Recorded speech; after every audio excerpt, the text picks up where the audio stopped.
প্রজেক্টটা অত্যন্ত ভালো প্রজেক্ট।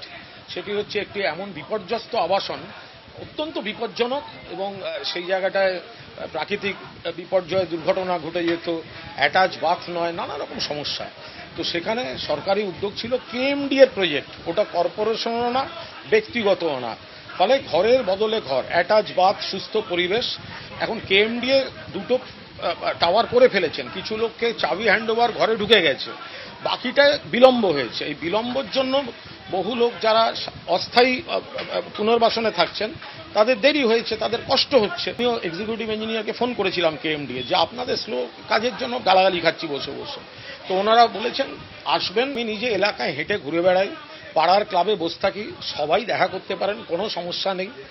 ওনারও এটা পার্টি অফিস, নিশ্চয়ই বহু লোকও দেখা করেন। এখন যাদের সত্যিই সমস্যা হয়েছে তাদের বলার রাইট আছে।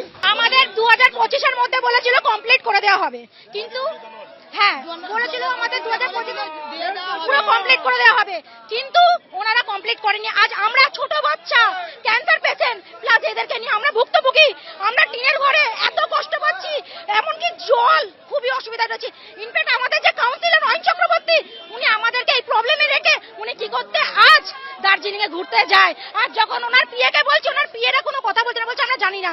তাহলে এরকম পরিষেবা যদি এরকম থাকে তাহলে আমাদের দরকার নেই এরকম কাউন্সিলর। যে হারে মানুষকে প্রমোটার রাজ ঠকিয়েছে, শুধু তাই নয়, এক একটা প্রমোটার এক একজনকে বাড়ির মালিকদেরকে বাড়ি থেকে বের করে অন্য জায়গায় শিফট করিয়েছে, করানোর পর বছরের পর বছর ভাড়া দেয়নি।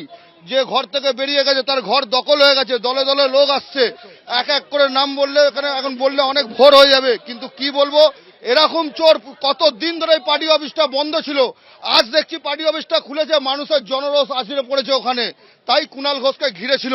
আজ আমরা একটাই বক্তব্য, সমস্ত মানুষের কাউন্সিলরকে পালিয়েছে।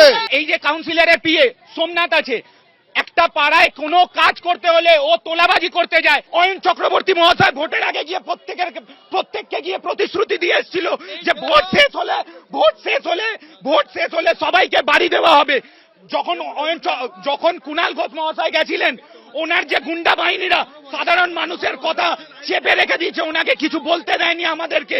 আমাদের ঘরের জন্য আন্দোলন, আমাদেরকে শিফটিং দিয়েছে মুচিপাড়া, ওখানে জল নেই, কলে জল আছে না, শৌচাগার পরিষ্কার নেই, তার কোনো কিছু নেই। কিন্তু তাদের যারা কাছের লোক, এই যারা তৃণমূল পার্টি অফিসে এসে বসে থাকে, এসসি সেলের প্রেসিডেন্ট মিঠুন হাজরা, তারা সবাই ভালো ভালো জায়গায় ঘর নিচ্ছে, তাদের কাছের মানুষরা বিআরএস টেনে ফায়ার ব্রিগেডের পাশে ফ্ল্যাটে বাড়ি পেয়েছে, কিন্তু সাধারণ মানুষরা টিনের ঘরে পড়ে আছে। এবিপি আনন্দ, এগিয়ে থাকে, এগিয়ে রাখে।